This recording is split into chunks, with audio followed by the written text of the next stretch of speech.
सबैजनालाई नमस्कार। Trading hub Nepal YouTube च्यानलमा हजुरहरूलाई स्वागत छ साथीहरू। र आजको हाम्रो चाहिँ तपाईँको टपिक रहेको छ लिक्विडिटीको विषयमा रहेर चाहिँ हामीले कुरा गर्ने गर्छौँ साथीहरू। स्मार्ट मनी कन्सेप्टको आधारमा चाहिँ तपाईँको लिक्विडिटी चाहिँ एकदमै इम्पोर्टेन्ट तपाईँको चाहिँ च्याप्टर अन्तर्गत पर्छ लिक्विडिटी। नर्मली तपाईँको चाहिँ हामीले लिक्विडिटीको आधारमा नै तपाईँको हामीले चाहिँ स्मार्ट मनी कन्सेप्टमा चाहिँ हामीले ट्रेडहरू प्लेस गर्ने गर्छौँ साथीहरू। र हजुरहरूले चाहिँ मेरो ड्यासबोर्डमा देख्न सक्नुहुनेछ। यहाँ मैले विभिन्न किसिमको लिक्विडिटीहरूको विषयमा चाहिँ अलरेडी डायग्राम बनाएर रेडी राखेको छु साथीहरू। र त्योभन्दा पहिला चाहिँ यदि हजुरहरू मेरो च्यानलमा नयाँ हुनुहुन्छ भने कृपया च्यानललाई सब्सक्राइब गरिदिनु होला। हजुरहरूको कुनै क्वेसनहरू छ भने हजुरहरूले मलाई चाहिँ कमेन्ट बक्समा कमेन्ट गरेर पनि सोध्न सक्नुहुनेछ। र त्यहाँ चाहिँ तपाईँको फेसबुकको लिङ्क पनि राखिदिएको छु, हजुरहरूले डाइरेक्टली मलाई मेसेन्जरमा म्यासेज गरेर पनि सोध्न सक्नुहुनेछ हजुरहरूलाई चाहिँ यदि कुनै त्यस्तो डाउट भएको खण्डमा। र साथीहरू लिक्विडिटी भनेको के त? लिक्विडिटी भनेको नर्मली हाम्रो चाहिँ तपाईँको हामीले नर्मली म्याक्सिममले चाहिँ तपाईँको टेक्निकल अथवा चाहिँ फन्डामेन्टल हामीले चाहिँ एनालाइसिसलाई फलो गरेर ट्रेड गर्ने ट्रेडरहरूले हामीले चाहिँ जुन लेभलमा आफ्नो स्टप लस राखेको हुन्छौँ त्यो स्टप लसलाई नर्मली लिक्विडिटी भन्ने गर्छ।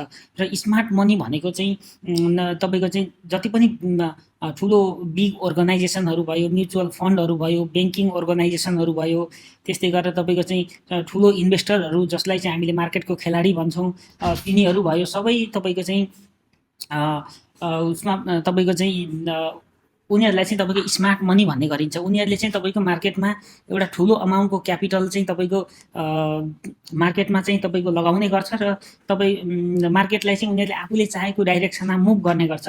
तिनीहरूलाई चाहिँ हामीले स्मार्ट मनी भन्ने गर्छौँ। र नर्मली तपाईँको स्मार्ट मनीले जहिले पनि त लिक्विडिटी जोनहरू चाहिँ तपाईँको हेरेर ट्रेड गर्ने गर्छ साथीहरू। कुन लेभलमा सबैभन्दा बढी स्टप लसहरू छ त्यो लेभलमा चाहिँ तपाईँको उनीहरूले म्यानिपुलेसन गर्ने गर्छ मार्केटमा। हामीले नर्मली चाहिँ तपाईँको भन्ने गर्छौँ अब स्मार्ट मनीको इन्ट्री भयो भनेर चाहिँ तपाईँको हाम्रो सेयर बजारको कुरा गर्नुपर्दाखेरि हामीले नर्मली स्मार्ट मनी इन्ट्री गऱ्यो अथवा चाहिँ तपाईँको स्मार्ट मनी एक्जिट गऱ्यो भनेको चाहिँ धेरै सुनेको हुन्छौँ। तर नर्मली तपाईँको उनीहरू कस्तो लेभलमा चाहिँ तपाईँको इन्ट्री गर्छ अनि कुन लेभलमा गएर चाहिँ उनीहरूले एक्जिट गर्छ त मार्केटबाट, यही कुरालाई नै तपाईँको आधार मानेर चाहिँ हामीले स्मार्ट मनी कन्सेप्ट अनुसार चाहिँ तपाईँको एउटा यो टेक्निकल एनालाइसिस भन्दा चाहिँ एक स्टेप माथिको प्रोसेस हो। र स्मार्ट मनीले जहिले पनि तपाईँको लिक्विडिटी लेभलहरूलाई चाहिँ मेन तपाईँको चाहिँ टार्गेट गरेर त्यस्तो लेभलहरूमा चाहिँ म्यानिपुलेसन गर्ने गर्छ। नर्मली स्मार्ट मनीले कमाउने भनेकै हामी जस्तो रिटेल ट्रेडरहरूको तपाईँको स्टप लसहरू हन्ट गरिसकेपछि कमाउने हो उनीहरूले। नर्मली उनीहरूले चाहिँ तपाईँको जुन लिक्विडिटी लेभलहरू हुन्छ त्यो लेभलमा चाहिँ उनीहरूले म्यानिपुलेसन गरिदिन्छ मार्केटलाई। उनीहरूले चाहिँ तपाईँको हामीलाई अत्ताउनका लागि, जस्तो कि हामीले चाहिँ नर्मली कुरा गर्नुपर्दाखेरि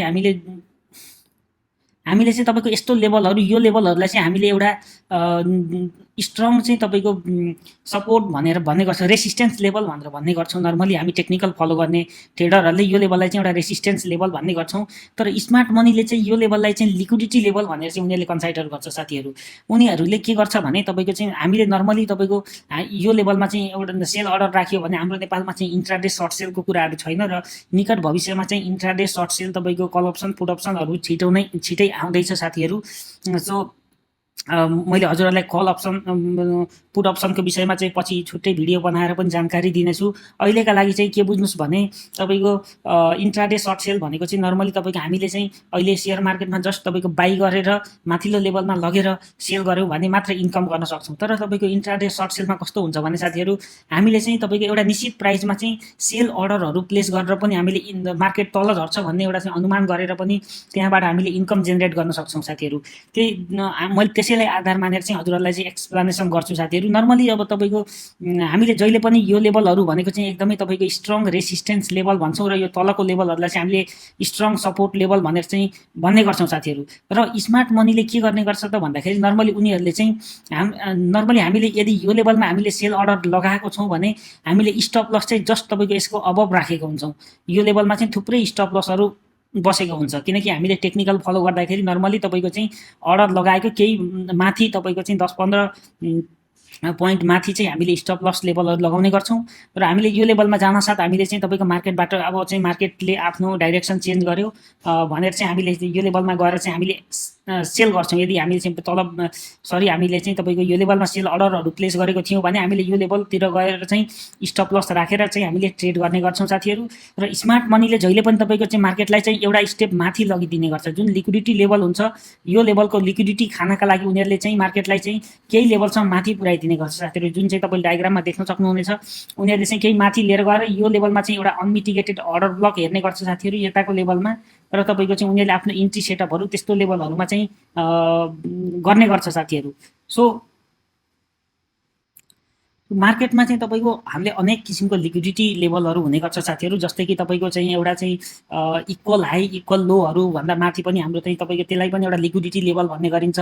जसरी हामीले चाहिँ तपाईँको स्ट्रङ सपोर्ट र स्ट्रङ रेसिस्टेन्स लेभल भन्छौँ, अथवा चाहिँ तपाईँको हामीले यसलाई चाहिँ डब्लु प्याटर्न पनि भनेर यसलाई चाहिँ हामीले ट्रेड गर्ने गर्छौँ साथीहरू। हामीले चाहिँ नर्मली टेक्निकल एनालाइसिस फलो गर्ने ट्रेडरहरूले यो लेभललाई चाहिँ एउटा तपाईँको स्ट्रङ सपोर्ट लेभल भन्छौँ र हामीले नर्मली तपाईँ यो लेभलमा बाई गर्छौँ र हाम्रो स्टप लस जस्ट तपाईँको चाहिँ यो क्यान्डलभन्दा बिलो हुने गर्छ। र हामीले जुन लेभललाई चाहिँ स्ट्रङ सपोर्ट अथवा चाहिँ रेसिस्टेन्स लेभल भनेर चाहिँ हामीले ट्रेड गर्छौँ त्यही लेभललाई चाहिँ तपाईँको स्मार्ट मनीले त्यो लेभललाई चाहिँ एउटा लिक्विडिटी लेभल भनेर चाहिँ उनीहरूले भन्ने गर्छ साथीहरू। उनीहरूले त्यो लेभलको स्टप लसहरू नर्मली तपाईँको यो लेभलमा बसेको हुन्छ भनेर उनीहरूलाई थाहा हुन्छ र उनीहरूले त्यो किसिमले चाहिँ तपाईँको ट्रेड प्लेस गर्छ, जुन अवस्थामा चाहिँ हामीलाई एकदमै अत्ताइदिने काम गर्छ साथीहरू।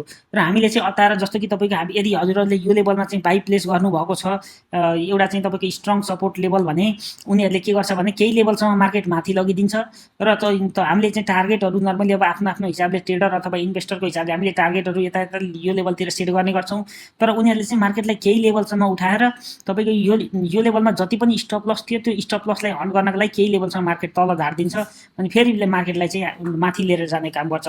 मार्केटलाई लग्ने उनीहरूले माथि नै हो, तर उनीहरूले यहाँनिर के गर्यो भन्दाखेरि जति पनि तपाईँको यो लेभलमा लिक्विडिटीहरू थियो त्यो लिक्विडिटीहरूलाई चाहिँ हन्ट गरेर मार्केटलाई फेरि उनीहरूले माथि नै लिएर गयो। मार्केटलाई तपाईँको यो लेभलसम्म झारिसकेपछि त हामीले नर्मली मार्केटलाई यो लेभलभन्दा तल ब्रेकआउट दिएको खण्डमा हामीले इक्वल हाई अथवा चाहिँ एउटा स्ट्रङ सपोर्ट लेभलमा चाहिँ मार्केटले ब्रेकआउट गरेर क्यान्डल तल क्लोज भयो भने हामीले त्यसलाई चाहिँ मार्केटले आफ्नो ट्रेन्ड चेन्ज गर्यो। अब चाहिँ मार्केट यदि तपाईँको चाहिँ बुलिस छ भने मार्केट बियरिसमा गयो भनेर चाहिँ हामीले मान्ने गर्छौँ साथीहरू। र नर्मली स्मार्ट मनीले के गर्छ भने यो लेभलमा म्यानुपुलेसन गरिदिन्छ र उनीहरूले चाहिँ केही तल्लो लेभलसम्म हामीलाई अत्ताएर चाहिँ यो लेभलसम्म मार्केट झारिदिन्छ र यो लेभलतिर कतै चाहिँ तपाईँको एउटा अनमिटिगेटेड अर्डर ब्लकहरू हेरेर तपाईँको चाहिँ उनीहरूले अर्डरहरू यता प्लेस गर्ने गर्छ र मार्केटलाई फेरि उनीहरू लाने माथि नै हो साथीहरू। सो यसरी चाहिँ तपाईँको हाम्रो इक्वल हाई इक्वल लोमा चाहिँ यसरी चाहिँ इक्वल लोज अथवा चाहिँ इक्वल हाई अथवा चाहिँ डब्लु प्याटर्न भनेर चाहिँ हामीले नर्मल टेक्निकल ट्रेडरहरूले जसलाई भन्छौँ त्यसलाई चाहिँ उनीहरूले इक्वल लोज इक्वल हाइज अथवा चाहिँ लिक्विडिटी लेभल भनेर चाहिँ भन्ने गर्छ साथीहरू। यसरी यो लेभलमा म्यानुपुलेसन हुने गर्छ। त्यस्तै गरेर हामीले चाहिँ यो यम प्याटर्नलाई जस्ट तपाईँको अपोजिट बनायो भने यहाँनिर चाहिँ तपाईँको यो डब्लु प्याटर्नलाई चाहिँ हामीले जस्ट अपोजिट बनायो भने चाहिँ यो लेभलमा चाहिँ एउटा हामीले यम प्याटर्न फर्मेसन भएको छ अथवा चाहिँ तपाईँको डबल टप पनि भन्ने गर्छौँ। यो डबल टपको लेभलमा चाहिँ तपाईँको यो लेभलभन्दा माथि नर्मली हामीले चाहिँ यदि आफ्नो सेल अर्डर यो लेभलमा लगाएको छौँ भने स्टप लस जस्ट यसको माथि राख्ने गर्छौँ। मार्केट चाहिँ यदि यो लेभल भन्दा पनि तपाईँको माथि गयो भने यो लेभलतिर हाम्रो स्टप लस मार्केटले हन्ट गर्नेछ र तपाईँको चाहिँ हामीले चाहिँ यो लेभलमा बाई गरेको स्टकहरू चाहिँ तपाईँको यतानिर गएर चाहिँ हामीले मार्केटबाट एक्जिट गर्नेछौँ साथीहरू। तर यही लेभललाई चाहिँ स्मार्ट मनीले कसरी हेर्छ त भन्दाखेरि नर्मली तपाईँको यसलाई चाहिँ एउटा इक्वल हाइज इक्वल लोज को रूपमा जस्ट यसको अपोजिट हेर्ने गर्छ उनीहरूले चाहिँ तपाईँको यसमा यो इक्वल हाइज इक्वल लोजहरूलाई चाहिँ म्यानुपुलेसन गरेर केही माथिसम्म ट्रेड लान्छ अनि तपाईँको यो लेभलतिर चाहिँ कतै एउटा अनमिटिगेटेड जोन हेर्छ उनीहरूले र त्यो जोनलाई चाहिँ मिटिगेट गरेर फेरि चाहिँ तपाईँको मार्केटलाई उनीहरूले तल्लो डाइरेक्सनमै लिएर जाने गर्छ साथीहरू। यसरी चाहिँ तपाईँको स्मार्ट मनीले मार्केटमा म्यानुपुलेसन गर्ने गर्छ साथीहरू। इन्टायर तपाईँको स्मार्ट मनी कन्सेप्ट भनेको चाहिँ लिक्विडिटीमा आधारित रहेर चाहिँ उनीहरूले ट्रेड गर्ने गर्छ साथीहरू। जहिले पनि स्मार्ट मनीले लिक्विडिटीलाई आधार मानेर ट्रेडिङ गर्ने गर्छ। सो हामीले चाहिँ नर्मली स्मार्ट मनी फलो गरेर तपाईँको चाहिँ ट्रेड गर्ने ट्रेडरहरूले हामीले यस्तो लेभलहरूलाई चाहिँ तपाईँको हामीले सपोर्ट रेसिस्टेन्स नमानेर यस्तो लेभलहरूलाई लिक्विडिटी लेभल मानेर हामीले ट्रेड गर्ने गर्छौँ। जब मार्केटले चाहिँ तपाईँको यदि कुनै लेभलको लिक्विडिटीहरू लिइसकेको हुन्छ त्यसपछि मात्रै हामीले चाहिँ मार्केटमा इन्ट्री सेटअपहरू हेर्ने गर्छौँ सर। र साथीहरू तपाईँले डायग्राममा देख्न सक्नुहुनेछ लिक्विडिटी लेभलहरू भनेको चाहिँ तपाईँको हाम्रो इक्वल हाइज इक्वल लोजहरूमा पनि तपाईँको हामीले जसलाई डबल बटम लेभल भन्छौँ अथवा चाहिँ इक्वल हाइज इक्वल लोज लेभलहरू मार्क गर्छौँ त्यो लेभलहरूमा लिक्विडिटी हुने गर्छ। त्यस्तै गरेर तपाईँको यो इक्वल हाई यो पनि सेम नै भयो, जस्तै तपाईँको इक्वल हाइजहरू अथवा चाहिँ यो लेभलमा पनि लिक्विडिटी हुने गर्छ। सो त्यस्तै गरेर चाहिँ हामीले जसलाई ट्रेन लाइन भनेर चाहिँ तपाईँको यसरी ट्रेन लाइन बनाएको हुन्छौँ, ट्रेन लाइनको लेभलभन्दा मुनि पनि यो लेभलमा थुप्रै स्टप लसहरू बसेको हुन्छ र यो माथिको लेभलमा पनि तपाईँको चाहिँ स्टप लसहरू बसेको हुन्छ। त्यस्तै गरेर चाहिँ तपाईँको नर्मली यो पनि एउटा ट्रेन लाइन नै भयो। अनि हामीले च्यानल प्याटर्न भन्छौँ, च्यानल प्याटर्नहरूमा पनि तपाईँको त्योभन्दा माथिल्लो लेभलमा लिक्विडिटीहरू भएको हुन्छ। त्यस्तै गरेर हामीले जसलाई फ्ल्याग एन्ड पिनान्ट अथवा चाहिँ तपाईँको ट्रेङ्गुलर प्याटर्न अथवा चाहिँ तपाईँको त्यस्तै गरेर अरू थुप्रै किसिमको प्याटर्नहरू छ मार्केटमा, जसले टेक्निकल एनालाइसिसलाई चाहिँ फलो गरेर ट्रेड गर्नुहुन्छ उहाँहरूलाई थाहा छ साथीहरूलाई। उहाँहरूले चाहिँ मार्क गर्ने लेभल भनेको यसलाई चाहिँ कुनै चार्ट प्याटर्न भनेर चाहिँ उहाँहरूले मार्क गर्ने गर्नुहुन्छ। तर स्मार्ट मनीमा चाहिँ यो भनेको हामीले लिक्विडिटी लेभल भनेर चाहिँ यसलाई मार्क गर्ने गर्छौँ र जब मार्केटले चाहिँ यो लेभलको लिक्विडिटी लिन्छ तब मात्र हामीले चाहिँ मार्केटमा आफ्नो इन्ट्री सेटअपहरू गर्ने गर्छौँ साथीहरू। र हाम्रो यो हामीले जुन लेभललाई चाहिँ सपोर्ट एन्ड रेसिस्टेन्स भनेर मार्क गर्छौँ त्यो लेभलभन्दा तपाईँको तल अथवा चाहिँ माथि पनि थुप्रै किसिमको स्टप लसहरू यो लेभलतिर यतातिर स्टप लसहरू बसेको हुन्छ र स्मार्ट मनीले जहिले पनि तपाईँको चाहिँ हाम्रो स्टप लसलाई हन्ट गरेर चाहिँ तपाईँको मार्केटलाई माथि लाने काम गर्छ साथीहरू। र नर्मली हामीले चाहिँ तपाईँको स्टक मार्केटकै कुरा गऱ्यौँ भने पनि नर्मली तपाईँको हामीले कुनै यदि सपोर्ट लेभलमा किनेको छौँ भने भोलिको दिनमा चाहिँ तपाईँको हाम्रो स्टप लस मार्केटले हन्ट गरिदिन्छ।